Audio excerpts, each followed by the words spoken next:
हमारे पास टॉपिक आता है मिसलिनियस कंडीशंस का। अच्छा, मिसलिनियस कंडीशंस में हमारे पास क्या क्या आता है? एक इम्पैक्टेड वैक्स है, दूसरा फॉरेन बॉडी, ईयर के अंदर फॉरेन बॉडी हमारे पास लिविंग भी हो सकती है, नॉन लिविंग भी हो सकती है, और एक है केराटोसिस ऑब्स्क्यूरेंस। ये सबसे ज़्यादा इंपॉर्टेंट है, केराटोसिस ऑब्स्क्यूरेंस। वैसे तो मिसलिनियस में इम्पैक्टेड वैक्स भी इंपॉर्टेंट है। पहले हम देख लेते हैं वैक्स बनी किस चीज़ से हमारे पास है। सेबेशियस ग्लैंड, सिरामोनियम हमारे पास जो ग्लैंड है, सिरामोनियम ग्लैंड हमारे पास होते हैं मॉडिफाइड स्वेट ग्लैंड।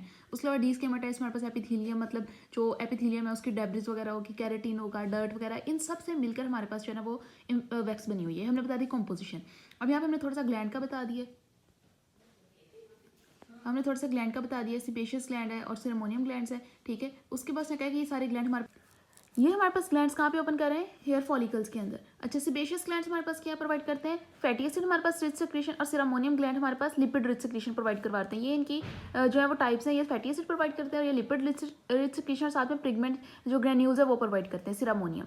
अच्छा, अब ये सारी सेक्रेशन हमारे पास मिक्स करती है, जैसे हमने ऊपर बताया, डिस्केमेटाइज कैरेटिन डेब्रिस के साथ और एपिथेलियल जो सेल्स हैं उनके साथ, कैरेटिन डेब्रिस के साथ, सब मिलकर हमारे पास क्या बनाते हैं? वैक्स बना देते हैं।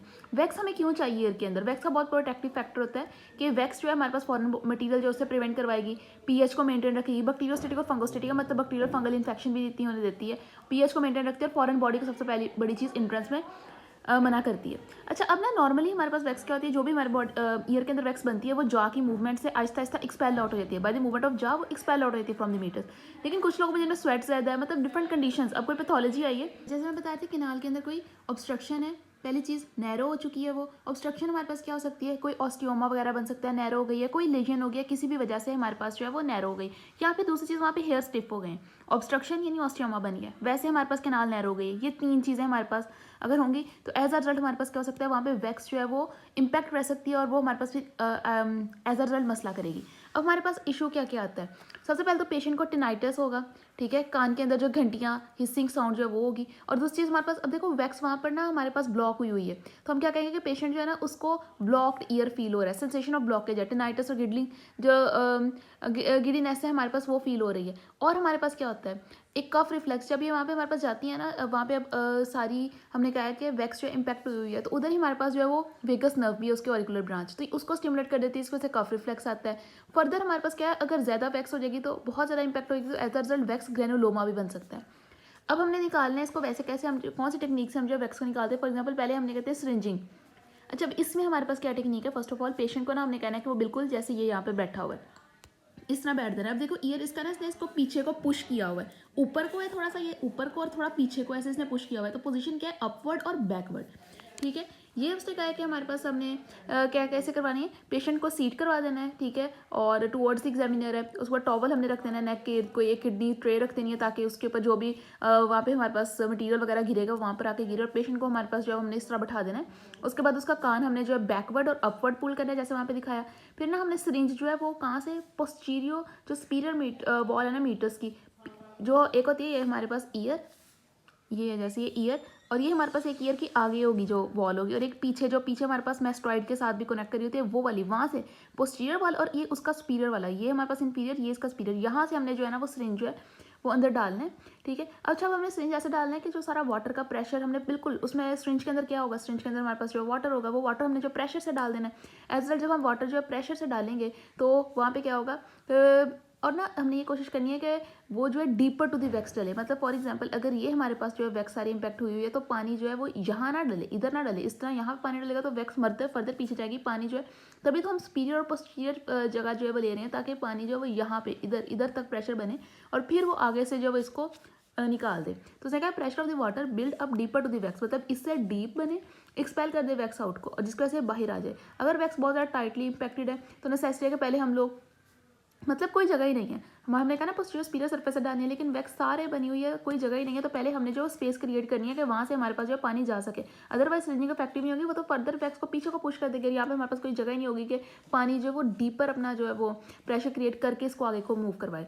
दूसरा हमारे पास एंड ऑफ द प्रोसीजर के बाद हमने क्या करना है कि सब कुछ जो है हमने ड्राई कर देना है, कि जब हमारे पास वैक्स बाहर निकल जाएगी फिर हमने सब कुछ जो ड्राई कर देना है। और बाकी उसने कुछ इंडिकेशन लिखी हुई है कि हमने नॉर्मल जो है बॉयल वाटर लेना होता है, कूल जो कूल बॉयल वाटर है वो लेना होता है तकरीबन नॉर्मल बॉडी टेम्परेचर का, ठीक है। ना बहुत ठंडा लेना, बहुत गर्म लेना है, क्योंकि एज अ रिजल्ट ना वो लैब्रिंथ को स्टिमुलेट कर देता है, जिसकी वजह से पेशेंट को सीवियर वर्टाइगो जो आने का खतरा होता है। उसके अलावा बहुत ज़्यादा फोर्स वगैरह नहीं लगानी ताकि पेनिक मेम्ब्रेन जो है वो रप्चर ना कर जाए, ये सब चीज़ें। और उसके बाद आपने थोड़ी बहुत एंटीबायोटिक्स वगैरह दे देनी है, इसमें ये सब लिखा हुआ है। नेक्स्ट हमारे पास आती है इंस्ट्रूमेंटल मैनिपुलेशन। सेम वही है, वहाँ पे जब हम सिरिंज यूज़ करते हैं, यहाँ पे हमने इंस्ट्रूमेंट यूज़ करना है। फॉर एग्जाम्पल जैसे जॉब्सन हॉप प्रॉब है, वो हम इंस्ट्रूमेंट जो है वो यूज़ कर रहे होते हैं, ठीक है। उसके बाद ये भी हमने जो है ऐसे पोस्टीरियर पिरामिडल वॉल से लेकर आना है इंस्ट्रूमेंट। ये हमारे पास वैक्स है तो इसके पीछे से लेके जाना है, और नेक्स्ट हमारे पास जो है सारी वैक्स जो है वो आगे को हमने मूव आउट करवा लेना है वैक्स को।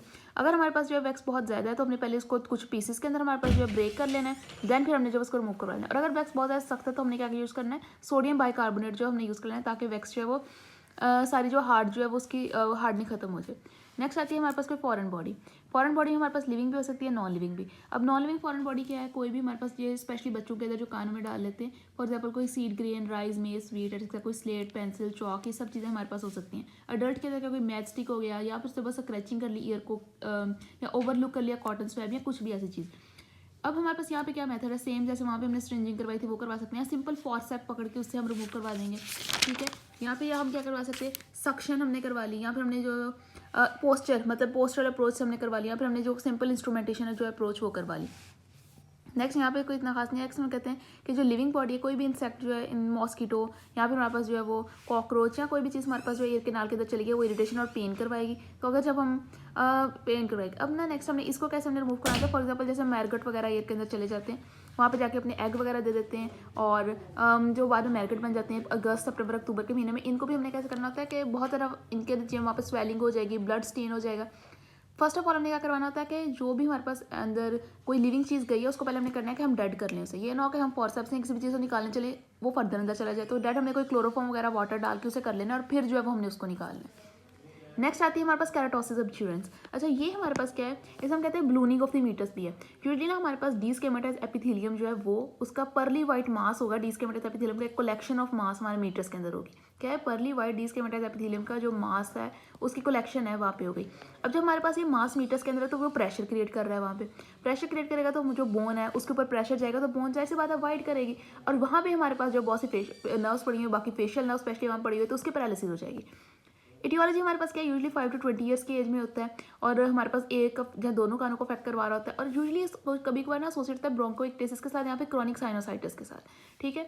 ये कंडीशन हो गई। क्लिनिकल फीचर क्या है, पेशेंट हमारे पास कैसे है कि हियरिंग लॉस के साथ होगा, टिनाइटिस के साथ होगा, पेन इन ईयर, और समटाइम ईयर डिस्चार्ज भी होता है।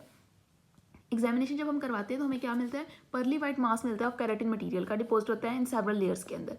ट्रीटमेंट क्या है, सिंपल वही जो कि हमने इम्पैक्टेड वैक्स के अंदर किया था, या तो हमने स्ट्रिंजिंग करवा लेनी है या इंस्ट्रूमेंटल अप्रोच करवा लेनी है, उन दोनों से करवा लेना है, या फिर और दूसरा हमने क्रेटोलिटिक एजेंट्स यूज़ करने हैं जो कि हमारे पास 2% सैलिसिलिक एसिड इन अल्कोहल है।